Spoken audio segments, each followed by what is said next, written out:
উনি কি হয় আপনাদের? আমাদের মেয়ে আমাদের তো বিয়ে হয়েছে প্রায় 8 বছর। না না, আমার বয়স 24 বছর। এটা কিভাবে সম্ভব? আজব ঘটনাই তো, মানে বাবা মা বিয়ে দিছে, আজব ঘটনা না? সুপ্রিয় দর্শক, অনেক অনেক প্রীতি ও শুভেচ্ছা জানিয়ে শুরু করছি আমাদের আজকের ভিডিও। আমাদের ভিডিও স্ক্রিনে যে পরিবারটিকে দেখতে পারতেছেন তারা আসলে একটি সুখী পরিবার আমরা বলতে পারি।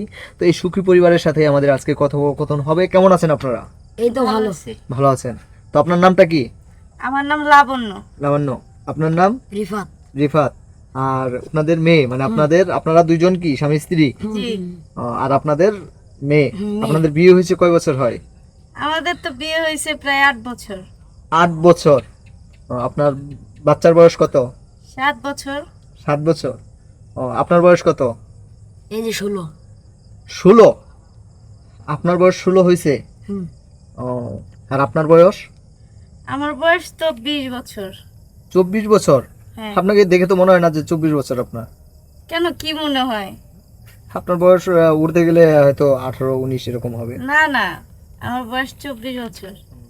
তাহলে এই যে আপনি 24 বছরের আপনার হচ্ছে একজন নারী হয়ে, আপনার হচ্ছে মেয়ে হয়ে একজন 16 বছরের ছেলেকে আপনার হলো বিয়ে করছেন। যদি আপনাদের বাচ্চা যদি আপনার হলো 7 বছর হয়ে থাকে, তাহলে আপনাদের 8 বছর হয় বিয়ের। জি। তাহলে 8 বছর আগে এর বয়সটা ছিল কত? এখন যদি 16 থাকে তাহলে 8 বছর। 8 বছর বয়সে, আর তখন আপনার বয়স ছিল কত? 16 বছর। তাহলে এই যে 16 বছর বয়সে আপনার 8 বছরের একটি ছেলেকে বিয়ে করছেন, এটা কি আপনার হলো আজব একটা আপনার হলো ঘটনা না? এটা কিভাবে সম্ভব? আজব ঘটনাই তো, মানে বাবা মা বিয়ে দিছে, আজব ঘটনা না? এটা তো আর আমরা প্রেম করে বিয়ে করিনি। আসলে বাবা মা হচ্ছে আমাদের বিয়ে দিছিল, যার কারণে হচ্ছে আমরা মানে বিয়ে করছিলাম। ও, যাই হোক, আপনার বাবা মা আপনাদেরকে বিয়ে দিয়েছে, উভয় পক্ষে বিয়ে দিয়েছে, সেই সুবাদে আপনাদের মানে পারিবারিকভাবে বিয়েটা হয়েছিল। আচ্ছা, আপনি কি করেন, কি কাজ করেন? আমি এমনি কৃষি কাজ করি, কৃষি কাজ করেন মানে বুঝতে পারলাম না। মানে খেতে খামারে কাজ করি। খেতে খামারে কাজ করেন বলতে আপনার হলো কার সাথে কাজ করেন? বাবার সাথে। মানে আপনার বাবার সাথে আপনি হলো বাবার সহযোগী হিসেবে আপনার হলো খেতে খামারে আপনার হলো কাজ করেন। মানে এমনিতে আপনাদের অর্থ সম্পদ আছে নাকি?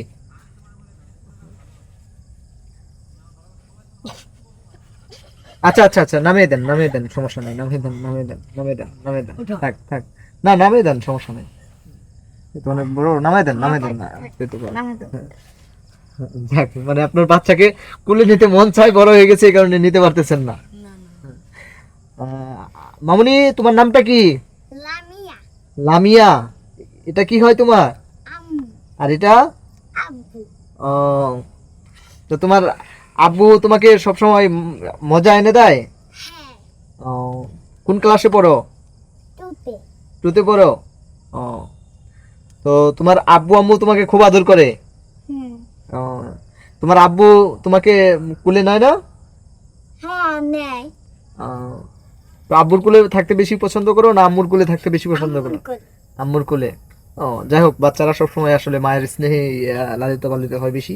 তো সেই সুবাদে আপনার মায়ের কাছে আসলে আদরটা বেশি পেয়ে থাকে। আদরটা বলতে আসলে মায়ের ভক্তটাই বেশি হয়ে থাকে বাচ্চারা।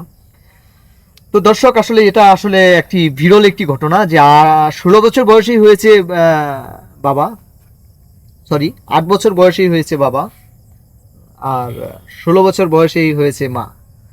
তো 16 বছর বয়সে মা হওয়াটা আসলে একটি স্বাভাবিক ঘটনা। এরকম ঘটনা আমাদের দেশে অনেক ঘটে গেছে, কিন্তু 8 বছর বয়সে বাবা হওয়াটা আসলে খুবই একটি বিরল একটি ঘটনা।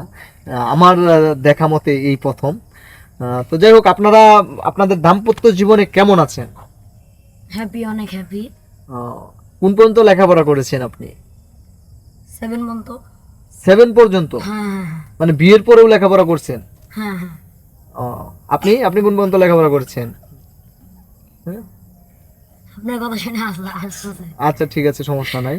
আচ্ছা, যাই হোক, আমি আসলে আমি তো কলেজ পর্যন্ত পড়ছি আর কি, মানে ইন্টার পর্যন্ত। মানে বিয়ের পরেও লেখাপড়া হ্যাঁ, করেছেন? করছিলাম। বাহ, অনেক সুন্দর। তো আপনি 7-এ কি এখনো পড়তেছেন নাকি আপনার হচ্ছে না না, পড়ালেখা বাদ। বাদ দিয়ে দিয়েছেন? কেন লেখাপড়া বাদ দিলেন কেন? না, এই কাজ কাম করতে হয়, হুম। একটা সংসার আছে, সংসার চালাইতে হবে, ঠিক না? মানে আপনার বাবার সাথে কাজ কাম করে আপনার হলো ওখানে আপনার হলো মানে মাসিক তো কোনো ইনকাম না, মানে আর কি না। আপনার একটা বাৎসরিক একটা ইনকাম আসে আপনাদের। ধান টান চাষাবাদ কি কি চাষ করেন আপনি? ধান, মানে এই কাঁচা। সবজি টবজি আর কি। মানে এই সবজিগুলো আপনারা বাজারে বিক্রি করে আপনাদের হ্যাঁ হ্যাঁ, সংসার চলে। সংসার চলে। এমনিতে আপনাদের মানে পারিবারিক তো আপনার অভাব অনটন কি আছে? না, আল্লাহর রহমতে ওসব কিছু নাই। আল্লাহর রহমতে খুব ভালো মতো চলতেছে। ও, আপনার স্ত্রী কি করে? সে বাসায় থাকে, বাসায় কাম কাজ করে। ও, বাচ্চাদের- শুনেছিলাম যে উনিও নাকি বাসায় আপনার হচ্ছে যে বিভিন্ন এলাকার মানুষজন যারা আছে তাদেরকে সেলাই কাজ করে আপনার হচ্ছে হ্যাঁ, একটা হ্যাঁ। অর্থ যোগায় আপনাকে দেয়, সেটা দেয় আপনাদের সংসার চলে। দুজনে টাকা দেয় সংসার চলে। দুজনের টাকা দিয়ে আপনাদের সংসার চলে। তো মেয়েকে কি আপনারা সরকারি স্কুলে ভর্তি করেছেন নাকি প্রাইভেট স্কুলে? সরকারি স্কুলে। সরকারি স্কুলে। ও, যাক। প্রাইভেটে পড়ার জন্য তো অনেক টাকা লাগে, সেই টাকাগুলো তো আসলে ওইভাবে তো আয় হয় না, যার কারণে মানে আপনার শ্বশুর কৃষি কাজ করে, আপনার শ্বশুর আপনাদের সংসারের সাথে আছে না, একসাথে আছে না? না, ওরকম সাথেও বলতে নাই, কারণ তারা আলাদাই থাকে, আমরা এইখানেই থাকি আসলে। না, আপনাদেরকে আলাদা করে দিছি, ভিন্ন করে দিছি আমরা গ্রাম বাংলায় যেটা বলি। তো যাই হোক, আপনাদের সাথে কথা বলে ভালো লাগলো। তো আমার দৃষ্টিকোণ থেকে আসলে আপনার হলো এই প্রথম আপনাদের মতো একটা ফ্যামিলি আমি দেখতে পেলাম, সেই কারণে আপনাদেরকে একটু বিরক্ত করলাম, আপনারা মনে কিছু নিয়েন না। ঠিক ভালো আছে, থাকবেন, সমস্যা সুস্থ নেই। থাকবেন, আপনাদের জন্য শুভকামনা রইলো। আর যদি কিছু মনে না করেন তাহলে বাচ্চার আপনাদের না মানে বাচ্চাকে আমি আপনার কিছু একটা উপহার দিতে চাই। না, সমস্যা নাই, দেন। আচ্ছা, ঠিক আছে, ধন্যবাদ। দর্শক, আসলে আপনার আমার চোখে এই প্রথম আপনার হলো একটা এমন একটা ফ্যামিলি আমি দেখলাম যে 8 বছর বয়সী বাবা হয়েছে, 16 বছর বয়সী মা হয়েছে, আর তাদের সংসারে একটি ফুটফুটে একটি বাচ্চাও আছে, যে বাচ্চার বয়সও 8 বছর। 8 বছর না, কত বললেন? 7 বছর। 7 বছরের একটি বাচ্চাও আছে। বাবার বয়স হচ্ছে 16 বছর আর বাচ্চার বয়স হচ্ছে 8 বছর, 7 বছর। যাক, অনেক আসলে শুভকামনা রইলো আপনাদের জন্য। ভালো থাকবেন, আপনাদের দাম্পত্য জীবন আরও সুখী সমৃদ্ধি হোক এই প্রত্যাশা করি।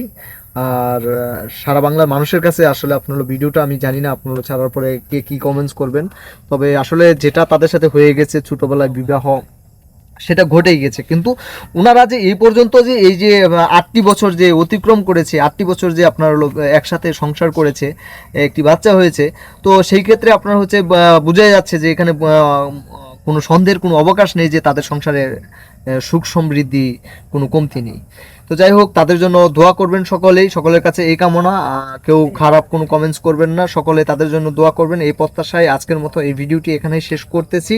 সবাই ভালো থাকবেন, সুস্থ থাকবেন। ও আর হ্যাঁ, আরেকটি কথা আমি আপনাদেরকে জানিয়ে রাখি যে প্রথম অবস্থায় তারা কিন্তু ভিডিওর সামনে, ক্যামেরার সামনে আসতে চায় নাই, তো ওনাদেরকে আমি অনেক বুঝিয়ে তারপরে ক্যামেরার সামনে নিয়ে আসছি। ওনারা আপনার এমনিতেও আসলে অনেকটাই আপসেট যে আসলে সমাজের মানুষ অনেকে অনেক ধরনের কথা ওনাদেরকে নিয়ে আপনার হলো একটা সময় রটিয়েছে বা বলেছে, তো সেই সুবাদে তারা আসলে আসতে চায় না। আমার সাথে অনেক দুঃখ প্রকাশ খুব তাদের শেয়ার করেছে।